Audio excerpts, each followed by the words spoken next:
Have you ever wanted to feel like God's foot just dropped the hammer down a two-door brick? Have you ever imagined yourself in an Initial D or Wangan Midnight crossover episode, slicing corners and blasting down the Shitoku? Have you ever wondered if 280 horsepower could still feel illegal in a straight line?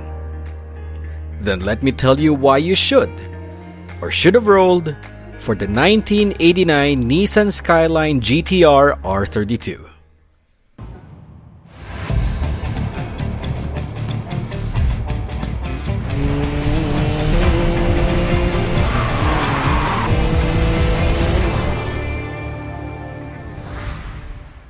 Welcome to Why You Should, where riding the guardrail is a necessity for any anime GT-R driver. Do know that whatever I say about the car doesn't reflect on its overall performance in its entirety with regards to performance in comparison to other vehicles in the game. If you're here because you take pride on grip driving, you trash talk drifters, you are stalking someone down the highway, or you wish to unalive someone in the most edgiest and most orchestraic manner, smash that like button, share this with your fellow RM drivers, and don't forget to subscribe so you never miss a poll-worthy pick. The R32 GT-R, nicknamed Godzilla by the Aussies, was a motorsports terror in the late 80s and early 90s. With its RB26 DETT twin-turbo inline-6 engine, a Tesla ETS all-wheel drive system, and a multi-link suspension, it became a technological revolution on wheels. It dominated Group A touring car racing to the point of being banned, or more accurately, the class had to change just to keep up. In Initial D, it was the weapon of choice for the Myogi Night Kids leader, the car that nearly killed half of the Rotary brothers, and in Wangan Midnight, piloted by a certain fashion model turned stalker, the R32 earned its place as an all-rounded road king. In Racing Master, it takes the legendary standard class role. Old school, fast, and surprisingly surgical if tuned right. Not the fastest in a straight line, but off the line, it's a torpedo. The R32 delivers 280 horsepower in a 1540 kg four-wheel drive layout. A relic of the Japanese horsepower agreement era, but still plenty quick thanks to its power-to-weight ratio and drivetrain balance. As a standard class legendary, it brings a lot more punch than it should for its tier. All parts are fully customizable and paintable. And even the R32 comes with a single standout body kit dubbed the Semiconductor Box. It is a blend between a Pandem wide body and a JGTC Aero, featuring vents everywhere. On the hood, fenders, side skirts, front bumper, rear fenders, and even the reverse lights. Heck, even the wing also has vents.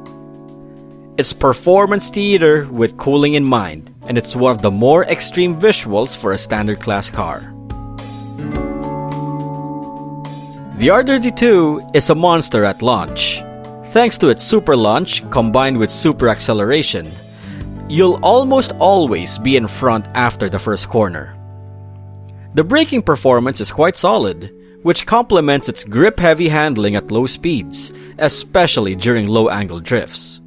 Where the R32 shines, however, most is its low RPM torque, pulling hard even without the need to rev it out.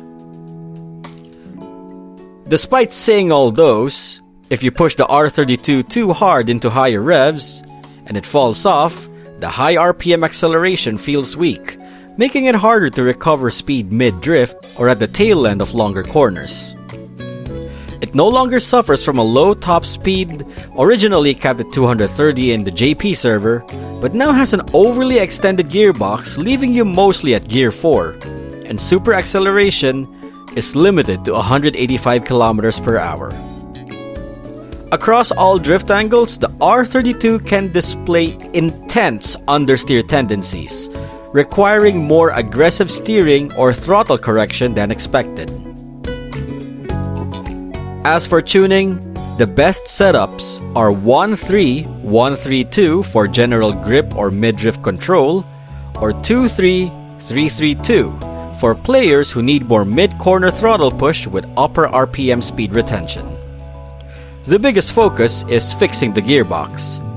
Keep the stock ratios for instant launch supremacy while retaining balanced top-end speed, or adjust for a more slipstream-oriented build in longer tracks with long straightaways. If you're transitioning here from the JP Server's Group A R32 to SEA's production model, take note. Handling is less precise here, with more understeer baked into the physics of the 32. Stick to low RPM drifts. It's where the torque kicks in best. Avoid pushing into higher revs unless you're already in exit recovery. When grip driving, ease into the corners. Don't toss the car aggressively. If you want to replicate the JP R32 level of responsiveness, increase the drift angle early or drop the revs to get better rotation. Corner control with the R32 is more about restraint than showboating. Force it and it'll push wide, by a lot. Guide it and it'll hug corners like it was born for it. The R32 is the definition of drive smart and it will reward you. It is not here to compete on raw stats, but it absolutely dominates when driven with its strengths. In the hands of someone who understands how torque bands and entry angles work, this car becomes a rhythm machine. If you ever wanted to bring back that Wangan or Initial D vibe, and you've got the skill to control a car that demands precision, not aggression, then Godzilla is ready to tear up the circuit once again. But that's just my take. What car do you want to see me break down next? And if you rolled for the R32 GT-R, drop your experience in the comments. Help out the ones still on the fence or kicking themselves for skipping it. While you're here, hit like if this helped, share it with your crew, and subscribe so you don't miss the next one. This is Miyogi saying see you guys on the next roll.